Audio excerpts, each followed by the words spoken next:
Hey guys, it's Drea. Today I have a video for you that I've been meaning to film for a long time. In fact, I did film it once already and the footage was terrible. So I finally got around to actually filming it again. This is, if I had to start from scratch, what would I buy? And it doesn't necessarily mean it's all going to be holy grail stuff. I'm actually trying to approach this as if I did have to spend my own money, repurchase everything brand new. What would I buy? So there's a few things that are drugstore because they're good alternatives. There's a few things that are high-end because I feel like they are really what I actually need in my collection. And I have a few thoughts on a few things. I have a few categories where I have two of the same type of item for different reasons. So hopefully this will be really well-rounded and give you some really good insight into these products. Let's jump into it. I'm going to do it in order of how I do my face usually. Starting with primer. For me, the most important thing about primer is that it fills my pores. So I do like to use mattifying primer sometimes, but I don't necessarily need them all year round. And of all of the pore filling primers that I have tried, there's only one that I'm really diehard for, and I would have to repurchase this. This is the Nars Smooth and Protect Primer. It also has SPF 40 in it. As you can see, I love this stuff. It is in my makeup use up for this year, but it's pretty much used up already.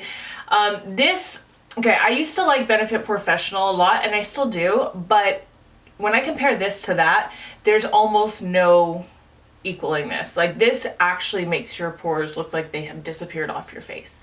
And so that's why I would choose this. I have not come across any really good drugstore primers, which is why I have to choose an expensive ass product like Nars. But yeah, so definitely the Nars Smooth and Protect Primer. Now when it comes to foundation, I have tested so many foundations over the years, and this is a category that I would definitely buy two. One high-end and one drugstore. So I actually finished this the other day. It's hard to tell because it's frosted glass, but it is completely finished up. And then I also have this one here. So this is the e.l.f. Flawless Finish Foundation. My shade is Sand. It's a great little foundation. It's got a pump on it. This has SPF 15 in it. This is fantastic for oily skin. It really is. It's a medium coverage. It lets your skin show through still. It looks very natural on the skin, but it lasts all day long on oily skin. Now, so does this. This is the Smashbox Studio Skin 15-Hour Wear Hydrating Foundation. Now, it has the word hydrating in it, but I don't find that it's too oily on oily skin. Like, this will last. It'll look exactly the same at night as it does in the morning, provided I blot and possibly repowder, but definitely blot throughout the day. But it'll still be on my face completely by the end of the day. 12, 14-hour days sometimes. The reason I'd buy both is, well, A, because this is so cheap, like why not buy both? But also because this has a very limited shade range, and this shade Sand is actually really only good for me when I'm more tanned.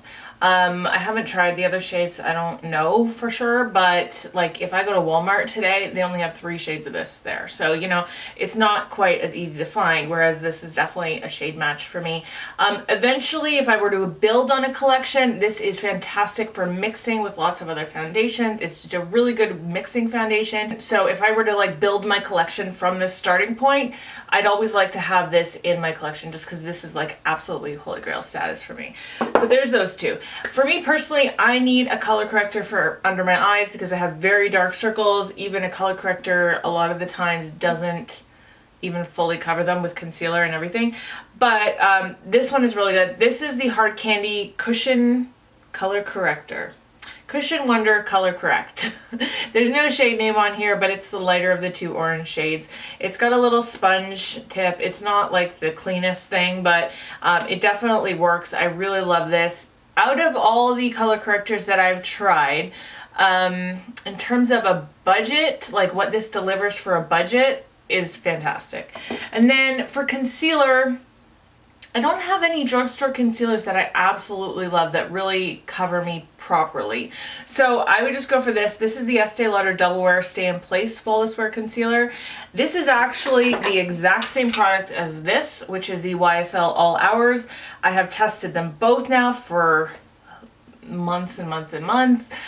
This one for years, this one for over a year maybe now. Anyways, the point is they perform identically. So I actually think they might even be made by the same people because like the packaging is the same and everything. The All Hours concealer is great, but it's more expensive. It's like $8 more than this, so why not just go for this? But this is what I'm wearing today.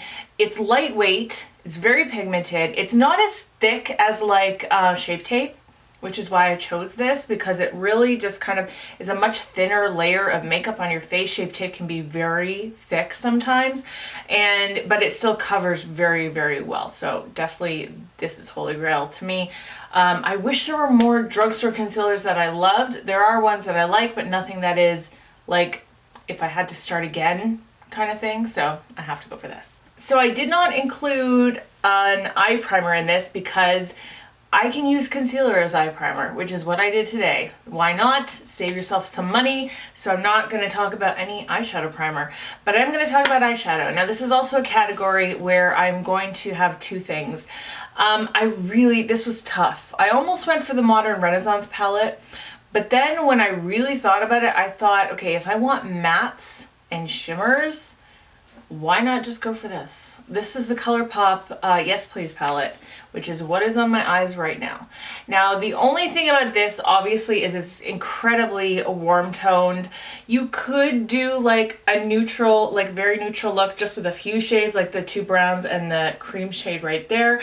And even just like this one as a transition, which by the way, this is a wonderful transition. And so is this. It's obviously a more orangey transition, but really good for warming up the crease. There's so many nice blendable mattes in here, and you could do such nice, fun, warm looks with this that I'm just like, why not just go for this ColourPop palette? Like, absolutely. And then to build on that, because you know I love color so much, I would absolutely need like something very bright to start off with as well, and it's no surprise that I would go for this. This is the BH Cosmetics 28 color foil eyeshadow palette. The packaging is terrible. It's just like broken plastic at this point, but the product, if you put this in different packaging and slap the words Herb Decay on here, nobody would question you. Like, it's just amazing quality eyeshadow. I love this palette. I've done so many beautiful looks with this. I love this middle section here with the blues and purples. But like, if you want neutral, like, well, warm, and then look at the top, that's cool. Like, you can just have more like everyday looks with this as well. So you have all your metallics you want combined with this. I think you'd be pretty good. The only thing you're really missing here is a black. I don't use black enough that I really care that much. That's a nice deep brown, which is what is like darkening up my outer V today. So just as a starting point, I think these two things for me personally would be excellent choices. Okay, for brows, I'm sure there probably is some kind of drugstore version of this out there that I could go for, but I have not found any great drugstore like eyebrow products. So if you guys have suggestions, please let me know, but I would just go for my dip brow from Anastasia. This one here, obviously what I'm wearing today, and this is in the shade Taupe.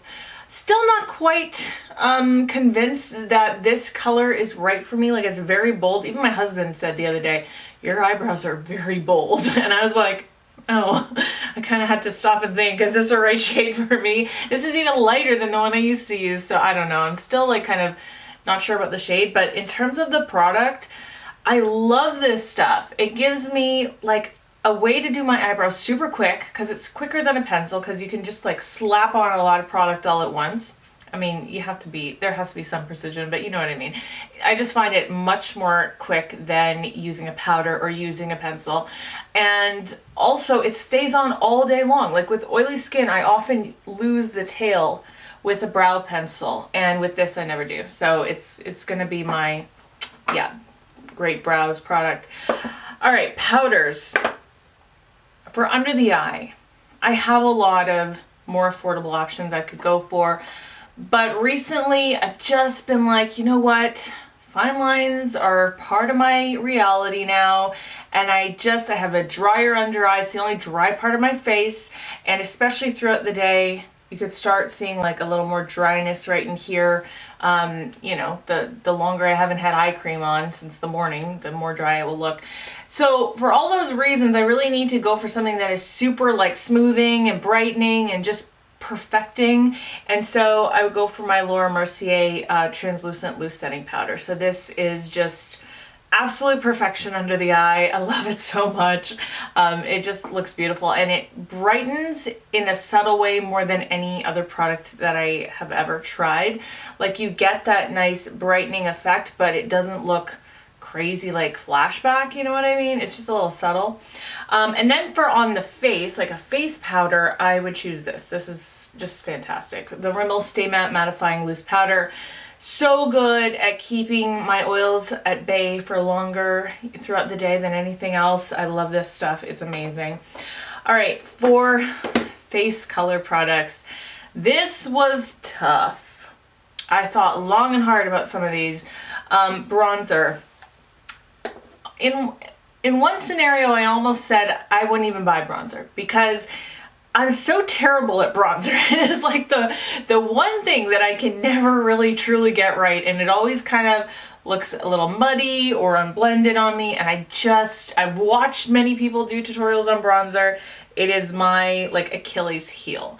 So part of me just wants to say screw bronzer, and I want to look at it for the rest of my life.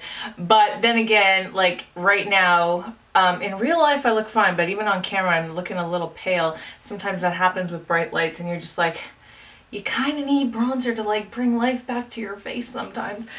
Anyway, long ramble cut short, I would go for this. This is the Neutrogena Healthy Skin Blends Natural Radiance Bronzer. If it was the dead of winter, I might not go for this because this is a little bit intense in terms of how like deeply pigmented it is. It shows up, and this is tan skin, remember. So in winter, maybe not, but for blendability, out of everything I own, I think this is going to be it. Blush was so hard because there are drugstore blushes that I really love, but even the ones I really love don't really last throughout an entire day. For example, my Rimmel blush called Live Pink. I love that shade. It's gorgeous, but it won't last throughout an entire day. So when I look through my collection, I look at all the shades that I have and everything. I want something that's going to go with a variety of looks, and I think just kind of a neutral pink is probably the best thing. So this one is from Mercier. This is called Lotus Pink. So I am wearing this today. With such a warm eye look, I wasn't really sure if I would love this with it. So I really just tried to apply it really sheared out, because normally with a look like this, I might go for a more neutral blush or maybe even a peachy tone blush. But then thinking about like in combination with this palette, this has so much brightness and cool tone in it that I wouldn't always want a neutral or peachy tone blush, you know what I mean? See, you guys, I put so much thought in this. Like everything has to work together. So I feel like this looks pretty good with this eye look sheared out, whereas you can also build it up to be a little bit more pink if you're going for a different type of look. This is so pigmented. This little guy will last me so long. Like I've had that for years and I'm nowhere near hitting pan on it. Highlighter was actually pretty easy because I knew I wasn't going to go for a Dior. Like, you're not going to purchase a Dior highlighter if you have to repurchase your entire collection, even though that one might be my favorite. So I knew I could go for a drugstore one because there are some great drugstore highlighters out there. And this one, I have been reaching for it so much lately. I love it. I adore it. This is the Maybelline Master Chrome highlighter in Molten Rose Gold. So maybe if you have a more tan skin or deeper skin, you might want to go for like the just regular molten gold, which is like a more yellow tone. But this is great for me, and also probably would be great for like a few steps fairer than me as well. But it's, well, it might be a little dark for somebody really fair, but still, it's really beautiful. It's like a rose gold champagne shade. I love it. It's so intense. It's very thick. It's one of those like thick, I don't know, how else do you say it? It's like got some thickness to it, but it does sheer out really nicely on the face, and I love this formula. I think it's fantastic. The color is gorgeous. Now, in terms of setting spray, I would just go for something really, like, can always count on it. Urban Decay All Nighter. I don't know, like, the L'Oreal one is pretty close. The infallible setting spray. So maybe I would go for that instead, but I haven't tried it in a few years, so I'm just gonna say all-nighter. All-nighter is where it's at for me with oily skin.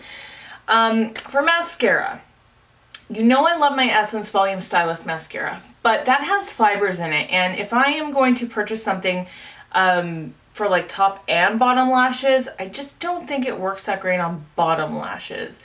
So I'm just gonna go back to something that is like one of my favorites. It just, every time I use it, it makes me feel like, yes, that's exactly how I want my eyelashes to look.